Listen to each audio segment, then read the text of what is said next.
kan jogrok di situ, katanya mau sepedaan. Kok malah di sini? Eben bukannya mau sepedaan.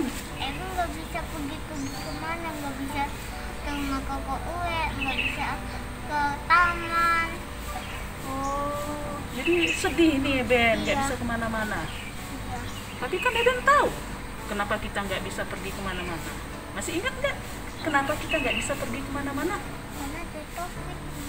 Nah, karena ada COVID. Nah, lebih baik kita di rumah karena COVID-nya masih banyak.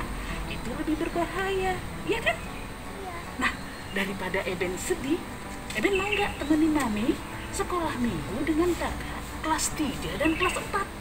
Mau? Mau? Ayo, kalau gitu yuk kita sapa yuk kakak-kakaknya yuk. Mana itu kakak-kakaknya? Halo adik-adik kelas 3, kelas 4. Halo. Kakak. Iya, apa kabar kalian? Semoga kalian semua sehat hari ini. Nah, pagi ini kakak akan menemani sekolah minggu kalian, tapi kakak nggak sendirian. Kakak ditemani oleh adik kelas kalian. Siapa namanya? Eben. Ayo kenalan sama kakak-kakaknya. Halo kakak-kakak. Halo kakak-kakak. Sebut dong namanya siapa? Namanya siapa? Nama Eben. Nah. Namanya Eben. Nah, hari ini kita akan sekolah minggu bersama. Eben, supaya hari kita girang, gimana kalau kita nyanyi? Mau nggak nyanyi? Mau. Mau. Lagu apa ya? Karena Eben tadi bersedih, padahal ini harinya cerah. Gimana kalau kita lagunya dari terbit matahari? Bisa ya? Bisa. Oke, yuk adik-adik kita akan mulai sekolah minggu kita. Kita akan nyanyi lagu dari terbit matahari. Terbit matahari sampai pada masuknya nama Tuhan dipuji. Dari terbit matahari sampai pada masuknya nama Tuhan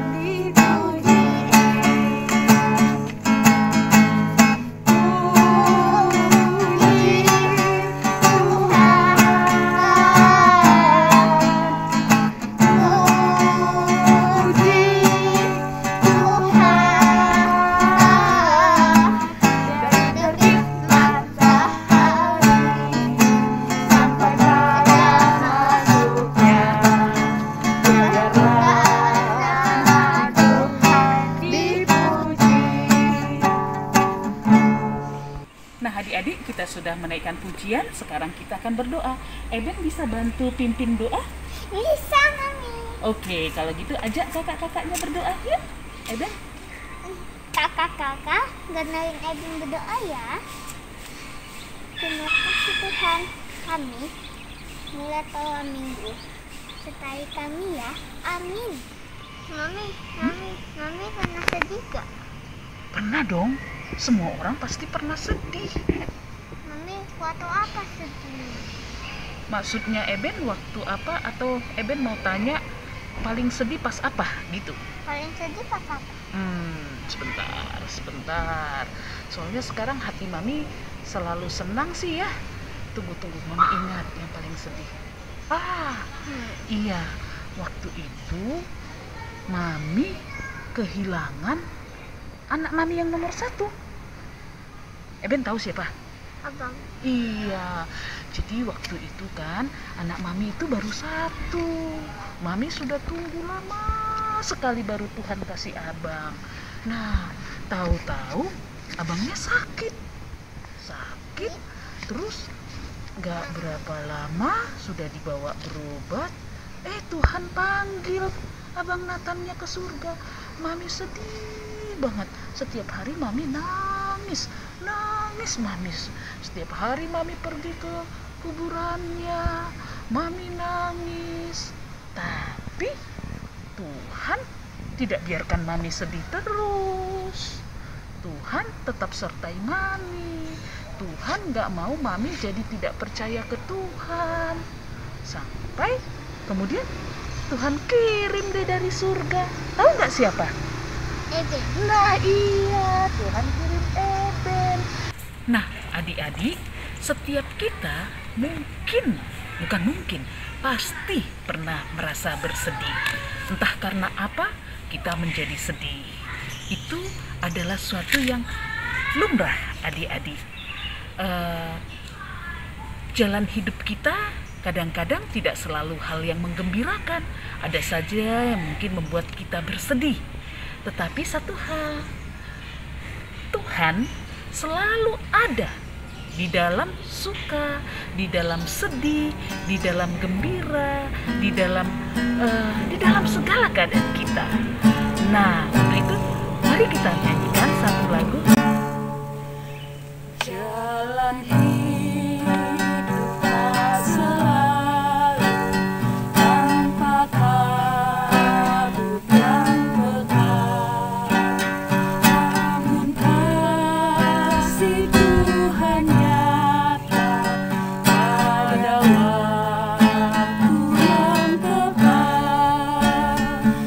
Mungkin langit tak terlihat oleh awan yang tebal, di atasnya lah mengusung kami kasih yang kekal. Habis hujan tampak langit bagai janji rameru, di balik duka menanti pelangi kasih Tuhanmu. Nah adik-adik, sekarang kita akan mendengarkan cerita firman Tuhan yang akan dibawakan Kak Todo. Hari ini cerita firman Tuhan bicara apa? Percaya? Percaya kepada Allah ketika sedih. Ya, percaya kepada Allah ketika sedih. sedih. Tapi sebelumnya kita akan naikkan satu pujian. Swag, swag, swag, swag, swag, swag. Kubuka Alkitab, lalu kubaca. Firman Tuhan Ada di hatiku, ada di langkahku, ada di hidupku, dan terus bertumbuh sirami jiwaku. Berbuah, berbuah, berbuah, berbuah, berbuah, berbuah, berbuah, berbuah. Oh. Shalom adik-adik, selamat pagi semuanya. Sekarang kita mendengarkan firman Tuhan dengan Kak Todo. Sebelumnya kita berdoa dulu. Allah Bapa kami yang bertata di kerajaan surga, yang kami sembah dalam nama Tuhan Yesus Kristus. Terima kasih Tuhan, berkat dan kasih setiamu Tuhan selalu menyertai Tuhan. Kami boleh bersama duduk di sini Tuhan untuk belajar, untuk bersama-sama mendengarkan firman Tuhan. Terima kasih Tuhan, kami serahkan doa dan ucapan syukur kami hanya di dalam nama anakmu Tuhan Yesus Kristus. Amin. Adik-adik, tema kita hari ini adalah mempercayai Allah ketika aku sedih. Adik-adik pernah bersedih enggak? Pasti pernah ya. Kita bisa bersedih ketika kita kehilangan orang-orang yang kita kasihi. Seperti tadi Kak Ance cerita bahwa dia pernah kehilangan putranya, tentunya akan sangat bersedih. Adik-adik, cerita itu juga ada di Alkitab. Nah, kita ambil dari firman-Nya, diambil dari 2 Raja-Raja 4 ayat 8 sampai 37. Judulnya itu Perempuan Sunem dengan Anaknya. Sebelum kakak cerita, kakak ingin menunjukkan Sunem itu di mana ya. Kalau adik-adik buka Google Map, adik-adik bisa cari Sunem Israel itu yang ada tanda merahnya itu dia terletak di antara Yerusalem dan Damaskus. Kan ada pernah ingat ya tentang kerajaan Aram dan Nabi Elisa. Nabi Elisa itu ada di kerajaan Israel Utara. Nah, jadi sampai sekarang peta sekarang itu sama dengan yang dulu, bahwa Sunem itu terletak di dekat Nazaret. Jadi cerita ini dimulai ketika Nabi Elisa berkunjung ke desa Sunem. Di situ dia bertemu dengan seorang wanita, seorang perempuan Sunem yang kaya, dan perempuan Sunem ini menjamu Nabi Elisa di rumahnya di desa Sunem itu. Jadi dia dengan suaminya menjamu Nabi Elisa di rumahnya, dan kemudian beberapa kali Nabi Elisa singgah di desa Sunem dan selalu singgah di rumah perempuan Sunem ini. Nah, satu hari perempuan Sunem ini berkata kepada suaminya bahwa saya yakin bahwa Nabi Elisa ini adalah seorang abdi Allah. Bagaimana kalau kita membangun rumah atau membangun kamar untuk dia di atas atap rumah mereka. Jadi dibangunkanlah sebuah kamar, dan perempuan Sunem ini dan suaminya menyediakan segala kebutuhan dari Nabi Elisa. Jadi disediakan tempat tidur, disediakan meja, dan juga disediakan kandil. Ya, kandil itu adalah lampu seperti lampu yang minyak tanah seperti itu. Dan kemudian suatu hari ketika Nabi Elisa berkunjung lagi dan singgah di rumah perempuan Sunem ini, dia berkata kepada Gehazi. Gehazi ini adalah bujangnya atau asistennya gitu ya. Dia bertanya, coba tanya deh, kita kan sudah menerima, selalu dilayani seperti ini oleh keluarga ini, kira-kira dia apa yang dibutuhkannya, apa yang bisa kita bantu gitu. Kemudian Gehazi, bujangnya ini, datang kepada perempuan Sunem itu dan menanyakan, kamu apa yang kami bisa bantu? Karena sudah banyak yang kami terima dari pelayananmu begitu. Tapi perempuan Sunem ini menjawab, saya tinggal di tempat saya, artinya saya dikelilingi oleh orang-orang saya. Maksudnya di situ ya sebenarnya saya tidak perlu balasan lah begitu. Kemudian bujangnya ini, Gehazi, pergi kembali ke Nabi Elisa, dan Nabi Elisa menanyakan apa yang dibutuhkannya.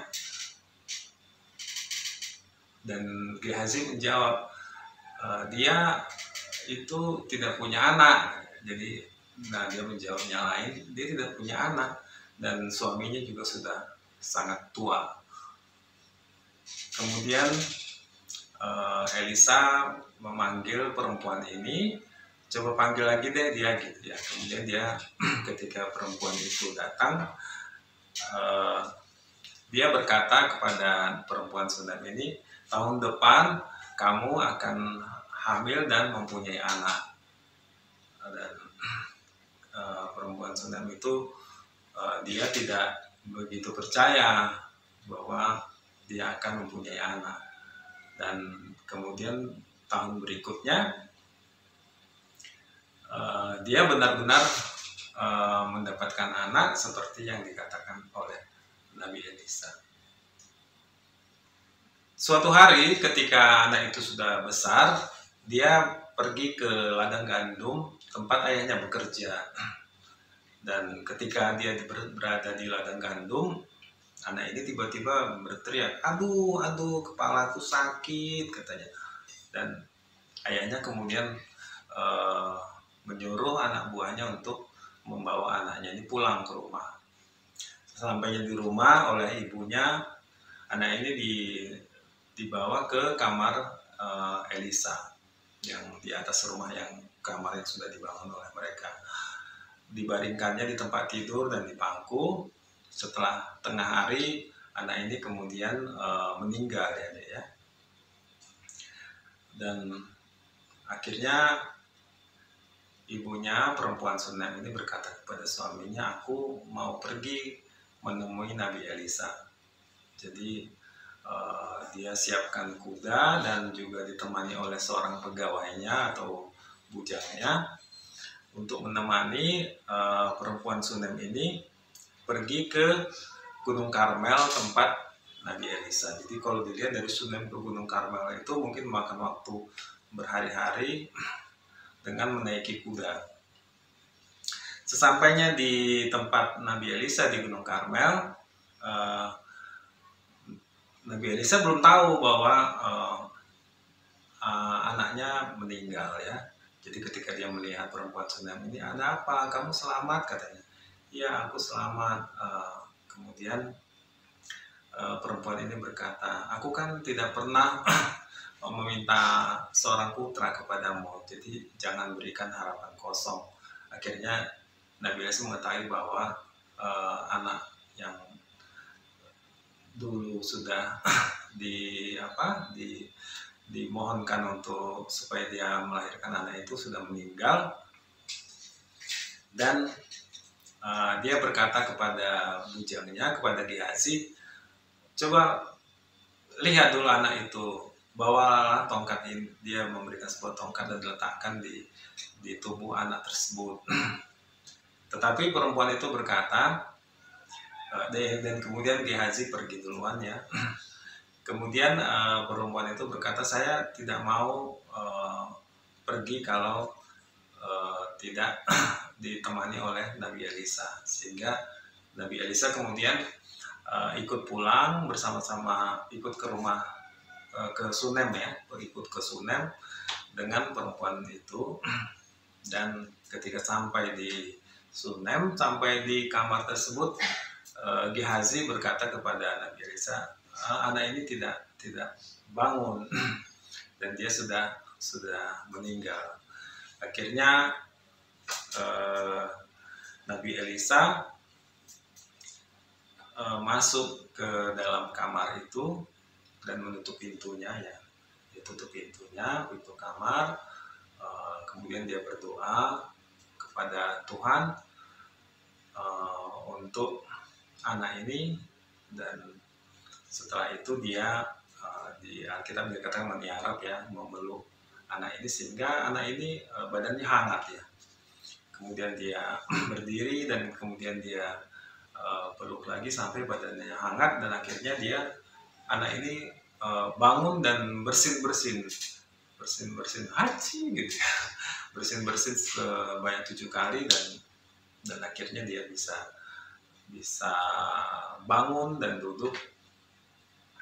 Dan Nabi Elisa memanggil perempuan Sunem itu, dan dia langsung sujud di hadapan Nabi Elisa mengucapkan syukur atas segala yang sudah dilakukan oleh Nabi Elisa sehingga anaknya bisa kembali hidup dan sehat seperti semula. Jadi adik-adik, dari cerita itu kita ingin mengambil pelajarannya. Tentunya adik-adik pernah bersedih ya. Kita bisa bersedih, apa contohnya? Misalnya ketika kita kehilangan orang yang kita sayangi, atau ketika kita punya teman sakit ya, atau misalnya kita berpisah dengan orang-orang yang kita sayangi, atau bisa saja kalau kita kehilangan sesuatu yang sangat kita suka gitu ya, atau ya banyak hal yang bisa membuat ketika kita sedih. Atau bisa juga ketika kita sedih ketika kita tidak mendapatkan apa yang kita inginkan ya. Nah, jadi dari perempuan Sunem itu kita bisa belajar bahwa kita bersyukur ketika kita bersyukur atas segala berkat yang sudah Tuhan berikan. Seperti perempuan Sunem itu ketika dia mendapat berkat seorang anak, dia bersyukur kepada Tuhan, ya, kepada Allah. Dan ketika sedih, dia tetap menempatkan iman percayanya kepada Tuhan. Dia tidak mengutuk, tidak menyesali atas segala sesuatunya, tapi dia tetap bersyukur dan memohon penghiburan dari Allah. Jadi begitu juga kita ketika kita sedih, kita selalu berdoa untuk memohon penghiburan hanya dari Allah saja, dan tetap meletakkan iman percaya kita kepada Allah. Dan ketika kita sedih, artinya mungkin ketika kita mendapatkan hal-hal yang tidak mengenakan buat kita, kita tetap percaya pada belas kasihan Tuhan kepada kita, belas kasih Tuhan kepada kita. Dan terakhir, kita selalu mengucap syukur atas hidup baru yang sudah diberikan. Kita hidup baru di dalam Kristus. Oke adik-adik, kakak harap apa yang sudah kakak jelaskan bisa menjadi pegangan buat kita segala firman Tuhan. Sekarang kita tiba pada ayat hafalan. Ayat hafalan kita diambil dari Mazmur 145 ayat 18. Tuhan dekat pada setiap orang yang berseru padanya. Pada setiap orang yang berseru kepadanya dalam kesepian. Jadi itu adik-adik ya. Kalau kita berseru kepada Tuhan, dan tidak hanya berseru kepada Tuhan, tetapi kita tetap setia pada Tuhan, kita dekat pada Tuhan. Kita bisa dekat pada Tuhan, kita berseru pada Tuhan, dan juga dengan kita tetap setia pada Tuhan. Jadi kesetiaan pada Tuhan, ketika kita berseru pada Tuhan, kesetiaan pada Tuhan, sehingga tidak ada yang menghalangi, karena kesetiaan ini kita menjadi dekat selalu pada Tuhan. Jadi ayat hafalannya tadi kakak ulangi lagi. Tuhan dekat pada setiap orang yang berseru kepadanya. Pada setiap orang yang berseru kepadanya dalam kesetiaan. Oke adik-adik, sekarang kakak tutup firmannya, ceritanya dengan doa. Allah Bapa kami yang bertahta di kerajaan surga, terima kasih kami sudah mendengarkan firman-Mu bersama-sama. Ajar kami Bapa agar selalu percaya padamu, bersandar padamu, tetap setia padamu ketika kami sedih. Terima kasih Bapa, kami serahkan doa dan ucapan syukur kami hanya di dalam nama anak-Mu Tuhan Yesus Kristus. Amin. Nah, sekarang kita akan membawa persembahan kita. Kalian boleh siapkan persembahan kalian. Kalian boleh transfer ke rekening ini sambil kita menaikkan satu pujian.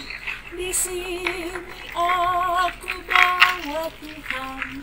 Yuk, sama-sama kita kumpulkan persembahan sambil kita menyanyi. Di sini aku bawa Tuhan, persembahan hidupku semoga berkenan.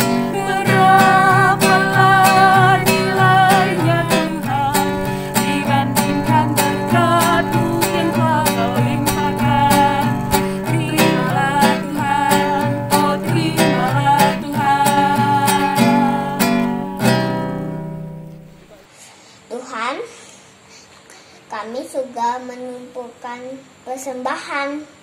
Terima dan senang hati ya. Amin. Nah adik-adik, kalian baru saja mendengarkan cerita firman Tuhan tentang seorang perempuan Sunem yang murah hati, yang dia sebenarnya dianugerahi Tuhan anak pada usia yang sudah sangat tua, tapi kemudian anak yang diberikan Tuhan itu diambil kembali oleh Tuhan. Tentu sangat sedih sekali, seperti kakak juga pernah merasakan seperti itu. Tapi yang boleh kita lihat dari perempuan Sunem ini adalah bahwa ketika Tuhan mengambil anaknya pun, di dalam kesedihannya dia beriman. Kalian tahu tadi ya, bahwa perempuan Sunem itu mendatangi Elisa, dan Tuhan melalui Nabi Elisa menghidupkan kembali anaknya.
Adik-adik, mari kita berdoa. Terima kasih Tuhan sudah menyertai sekolah minggu kami dari awal hingga akhir. Tuhanlah kiranya juga yang menyertai kami semua sepanjang sepekan ke depan. Terima kasih Tuhan yang baik, di dalam nama Tuhan Yesus kami berdoa. Amin. Nah, adik-adik, sekolah minggu kita sudah selesai. Tuhan kiranya menyertai kita semuanya, dan sampai jumpa minggu depan.